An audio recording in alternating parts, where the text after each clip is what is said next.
My ex and I divorced after 3 years of marriage. The first time I met my ex-wife was at a baking fest where she and her friends came to support one of the competitors, who was also her friend, and I happened to be her friend's cousin, the competitor. We got along well from that first night, but I didn't think we would see each other after that. Not until she coincidentally popped up on my Facebook's People You May Know, and I sent her a friend request.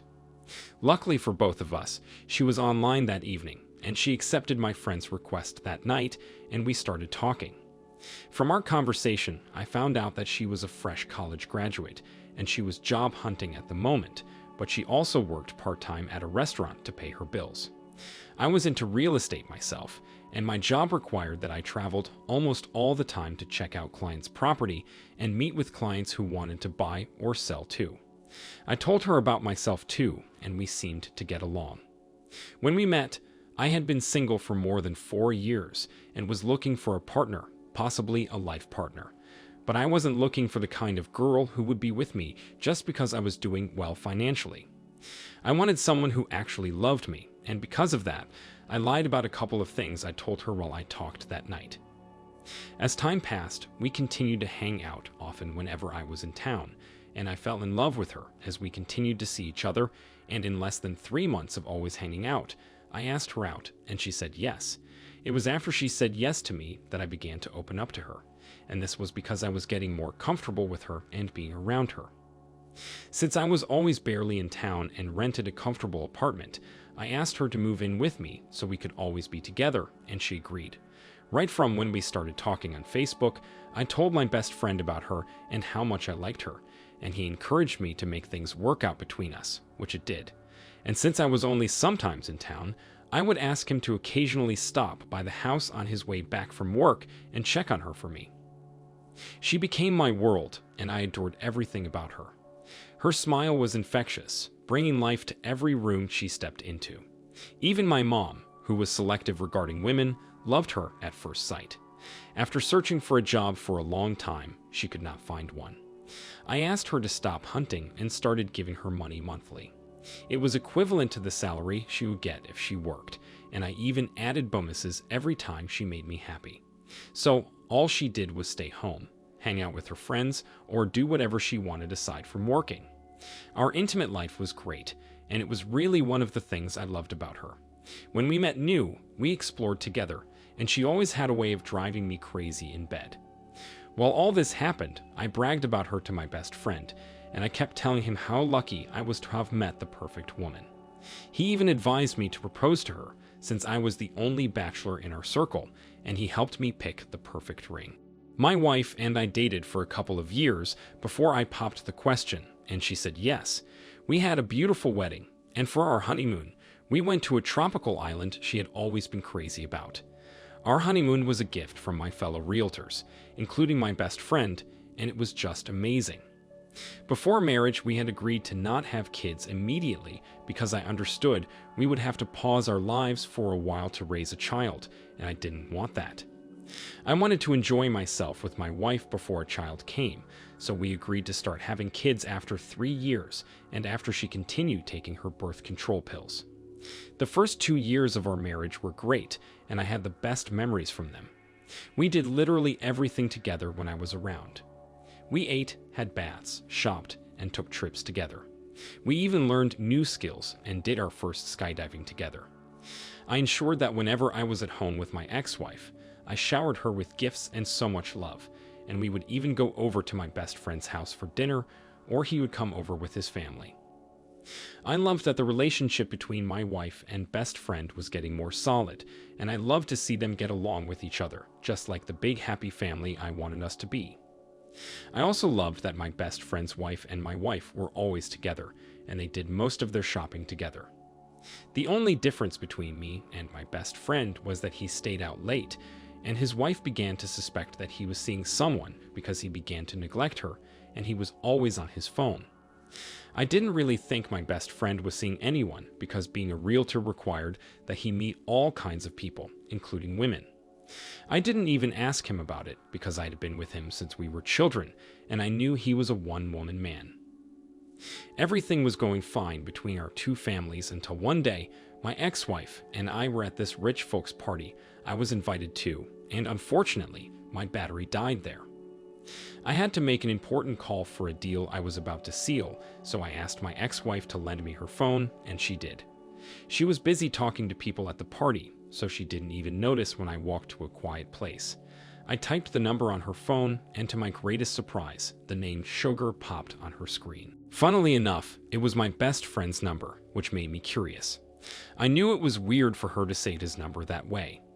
Many thoughts ran through my head at that moment, and I was forced to go through her WhatsApp after struggling internally for minutes. I found texts like, "I miss you," and "I had fun the last time," which made things more suspicious. After I saw my best friend's number saved as Sugar in my ex-wife's phone, I couldn't shake off the feeling that something was happening between them. She was always talking about him, and even when I told her that his wife suspected she was seeing someone, she acted very concerned and kept asking if she knew who the person was. I also wanted to prove myself wrong, so I hired a private investigator to follow her around. In the end, the private investigator followed her for weeks, and indeed, my ex-wife was having an affair with my best friend. The private investigator took pictures of them hanging out at night whenever I traveled. I was always traveling.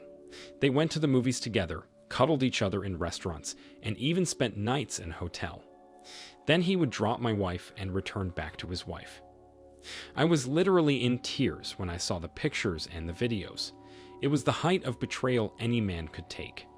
There was nothing I didn't do to make my wife happy, but she betrayed me. So, a few days after I learned the truth, I pretended to travel out of town and notified them about it. I knew they would hang out together that night, and they did. That evening, I waited in the PI's car and watched them as they returned from grocery shopping and walked into my house.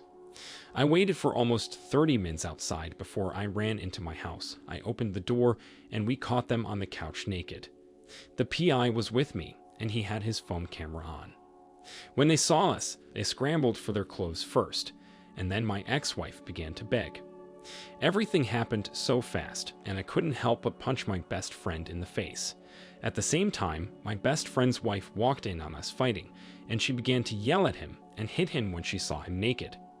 I told her everything I found on the phone before I went into my house and asked her to come over to my house if she wanted to see things for herself. I kicked my wife and best friend out of my house that night, and I posted the video of them I recorded on social media and tagged them. It went viral, but I didn't care. I also sent the video to my former mother-in-law, and she was so embarrassed and disappointed. I contacted a lawyer from the day the PI turned in the evidence, and he helped process the divorce papers, which we divorced months later. My best friend's wife also divorced my best friend, and she won custody of their kids. As a result of that, he became miserable and depressed. After our divorce, my ex-wife dropped by the house several times, begging that I take her back. She had obviously tasted suffering and realized how much I made life easier for her when she was with me. She admitted that they had been dating for almost 2 years, and she did it because my best friend told her I was cheating on her. But I wasn't buying any of her excuses. I threatened that she would pay me back every money she owed if she showed up again, and that was the last time I saw her. I stopped talking with my best friend, and we stopped doing business together. It has been years now, and I have moved on, but I don't think I'll have a best friend or a woman I can trust anytime soon. OP, what your best friend and wife did to you was devastating. Such people should not be given second chances in your life. They were the 2 closest people in your life, yet they broke your trust and betrayed you in the worst possible way. I'm also glad you didn't ignore your wife and forgive your best friend, because that would be silly. He also contributed 100% to the betrayal, despite being your childhood friend. You did the right thing by cutting them off. You don't have to keep doing business with your best friend when you can do business with thousands of realtors. Thank you for sharing your story with us. I wish you all the best. Now let's move on to the second story for today. I, 28 male, and my ex-girlfriend, 25 female, were a typical example of 2 lovebirds. I am an Uber driver, and I have been driving for more than 6 years now. Through driving as a part-time job, I could assist myself financially through college and settle things in other areas of my life. My ex-girlfriend and I first met after she ordered a ride, and I was her driver. We only talked a little that day because I had a policy of not engaging young female customers. Otherwise, we would get too close, and they would always expect free rides. But later that night, after I got home and was cleaning my car, I discovered that she had forgotten one of those small-sized mail wallets in my car and had her ID in it. As soon as I saw her ID, I remembered her and called to tell her I found her wallet in my car. From how she responded, it was obvious that she had been looking for the wallet, and she asked if I could help her drop it at her house the next day, and she would pay for the ride. I agreed to that, and the next day I drove down to her place and returned her wallet. It was late in the evening, and we talked over a can of beer. It was her way of saying thank you, but in the process of talking, we found out that we had so much in common, and I offered to be her personal driver, just in case she needed to go somewhere. Long story short, from being her new personal driver, we slowly got closer to each other, and we started going on dates. We were both single at the time, so we didn't have any reason to hold back, and besides, we saw it as only getting to know each other and nothing more. But we didn't know that we would end up sharing the same bed a few times, and from there, we would be in a relationship. We dated for 4 years, and even before our relationship was 6 months old, I had known her parents and the rest of her family members, and she met mine too. Our families knew we were in a relationship, but they kicked against her moving in with me until we were officially married. So during our 4 years of being together, she could only spend the weekends and sleep over on some nights because her parents insisted that she live with them until I married her out of their home, so we had to respect that. Aside from getting her dream job, she got a promotion in less than 2 years of working with her organization, and this was great news for both of us. The only wrong side was that she had to handle more projects, and she had more workload than she used to. In her organization, there was this guy my ex-girlfriend used to talk about a lot. She talked about how intelligent he was and how the organization was so proud of him after he sealed a mega deal. And all I can remember was that she was so happy when she found out she had been paired with him to work on the project they were assigned.